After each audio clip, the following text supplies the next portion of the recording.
Hello and welcome to Loch Morlich in the Cairngorms National Park. A very, very beautiful loch, but today it's very dreich, as they would say in certain parts of Scotland. Very dull, overcast, raining. Not the nicest, but the Cairngorm Hills in the distance are still looking stunning, and I've got a couple of workshops happening up here this week, which is why I'm up here. But I thought I'd sit down while I've got a few hours spare before I can check into my accommodation and talk you through some of the images that I took in last week's workshop at the Bullars of Buchan in Aberdeenshire, because it was a very challenging evening, indeed, very challenging. I'll tell you why, and I will tell you how we overcame it, and how despite the challenges I still feel like every participant went away with some images well worth keeping. When we arrived at the Bullars, right, my intention was, the workshop's name was Seascapes at the Bullars of Buchan. Now, the Bullars of Buchan is a lovely coastal area. I've made a few videos about it in the past, exploring the region. If you've not seen them, check it out and you'll see how beautiful these coastal cliffs and this coastal area is. There's some very dramatic sea stacks and sea arches that you can take cracking long exposure images of. There's some beautiful cliff top walks to explore. At this time of year it's filled with seabirds. The photographic opportunities there are normally endless, and that's why, you know, doing some seascape photography workshops there is a good idea and is somewhere well worth pursuing it. But when we arrived, after a stunning day, and by stunning I mean back-to-back sunshine, really nice, really warm, we arrived at the Bullars to this very thick fog and sea har. You literally could barely see what was in front of you. You could just make out the rock formations, but it wasn't great. And because the workshop was meant to be based around seascapes and photographing these seascapes, it was very challenging to do this, but luckily we all were up for that challenge and we began to experiment. So what we noticed was, if you're ever faced with a situation like this, you know, fog at the coast can sometimes be really, really good, as can mist and everything inland. But normally it's at its best if you're shooting at like sunrise. But at sunset, you're not going to have that light coming up to burn it all away and get rid of it. And as it was rolling in for the evening, that wasn't an option here. So, but what we noticed was, because the light was so diffused and so bright with the mist, it was making the foliage and the plants around the coastal edges are really nice colours and really nice to photograph. So what we did was, we were focusing on the foreground, and then you could see in the background the Seacliff, sea arches with the fog around it, and I took a couple of flower photographs which I wasn't particularly happy with, but one photograph that I do quite like is this image here, which is of my feet positioned so that I'm sitting overlooking this beautiful sea arch. As you can see, when I did take this photograph, the mist had lifted slightly, but you can still see in the distance on this image that you can hardly see the cliff's faces at all. And it was making for quite a noisy image, but luckily with post-processing I could get rid of a lot of that noise and produce this image here. And what I like about this image is that it shows me interacting with the scene, and the fact that the light was so diffused, it was making the foreground very contrasted, very bright, with the light getting more diffused as we went into the distance. So that was how this workshop began, and it wasn't looking very promising for the rest of the evening. However, we then came across a lot of puffins, and when I say a lot, I mean we saw at least 20, which is a lot for the Bullars.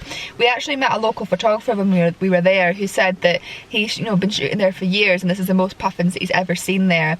And it was really, really nice, because although the workshop was meant to be about seascapes, it was great to be able to photograph something else. And I think it showed as well that often when you go to shoot a specific thing, quite often the weather forecast or the way the conditions are can make that subject matter a challenge or make it near impossible, but there is always other things in a location that you can shoot if you just look at the more intimate details, or in this situation switch to wildlife photography. And what was so great was that one of my participants had never seen a puffin in real life before, and the other one had only seen a puffin once, and he wasn't really expecting to see one there. So it was a really, really nice way to spend the middle of the workshop, was, you know, photographing these puffins. And we all got some really good images, and I'll share with you now some of the shots that I took of these puffins, and I think they work quite well because I've shot them with a small aperture, meaning the puffins are in focus but the background is blurred out.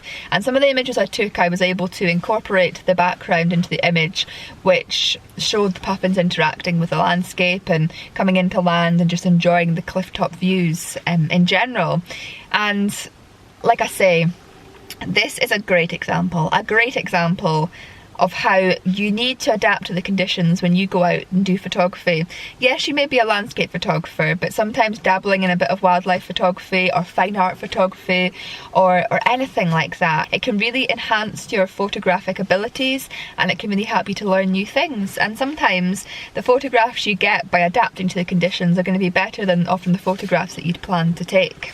We were very fortunate because when we were photographing the puffins, the fog began to go back out to sea, which was very unexpected. It didn't go completely away, but what it did was it allowed a lot of the sea stacks and the cliffs quite close to where we were shooting to become more visible. So this is where I personally began to focus more on the seascapes, which was the original purpose of this workshop. And I really like these next few images that I'm going to show you because I have always thought that the Bullars would be a great place for long exposure seascapes, showcasing the nice calm waters around the stunning rugged sea stacks and sea arches. And actually the fog and the mist added a lot to these images because it allowed what I shot in the foreground, I made sure that was very sharp, and then the fog and the mist in the distance was allowing this surreal effect which worked really well with the long exposure. What I also like about this image particularly is that you can really see the seabirds on the cliff tops and that, and them getting ready for the busy summer ahead. And I really like that because it showcases how wildlife is also interacting with the cliff face and the rocks. And although this was a long exposure photograph, because a lot of them are sitting tight, you know, on their nests waiting for their partners to come back, or, you know, they're not really moving around, they're pretty much pin sharp and in focus despite the smooth sea. And I really like these images. There's something a little bit different for me, and it's not often that I've managed to shoot in the fog and the mist before, but getting the chance to do that during this workshop helped me learn a lot, and also allowed me to create some almost fine art images, which, like I said, I'm really happy with. The final image I'm going to talk you through is this one here, which is similar to the two images I just showed you, but I've converted it to black and white. And that's because at this point the mist was starting to roll back in again. I mean, I'm sure a lot of you who have shot in misty, foggy conditions at the sea, you will know that the mist seems to come in waves. It'll always be there, but sometimes it's a lot thicker and a lot more dense than a few minutes later, or vice versa. And at this point the mist was beginning to roll back in again, and in colour this image didn't really work, but I found that converting it to black and white, it really allows you to see the lines within the rocks and the detail within the rocks, but you've still got that misty murkiness around the rocks and the cliff faces, which add mystery to your image. Black and white photography is something I rarely do, but that week in both of the workshops I hosted, I ended up doing quite a bit of black and white photography, and I'm starting to fall in love with it for certain things. And this image to me showcases how black and white can enhance what looks like quite a boring image, especially if you have a lot of patterns or a lot of shapes like within a rock face. Black and white can work really well, especially when you've got really light bits and really dark bits, and the dark bits, the lines or the cracks in the rock, show up really well in black and white. And again, it was a learning curve for me, this. And this is one thing I'm loving about hosting these workshops. Although I can give a lot of hints and tips to my clients, I often learn stuff from them, or sometimes shoot things differently than I normally would, either because I feel inspired by the conditions, because I'm getting out with my camera more, or because I'm inspired by what my clients are finding of interest to photograph. And it's great to try new things and see what interests other photographers and what other photographers see in a landscape that maybe I don't normally see or they don't normally see. And it is a real joy to share an experience with other people and be able to transfer those skills and that knowledge within the group, and I love that. And what I really want to showcase with this video to you is how you have to, if you're a landscape photographer, adapt to the conditions that you find yourself in. And this can take many years to develop.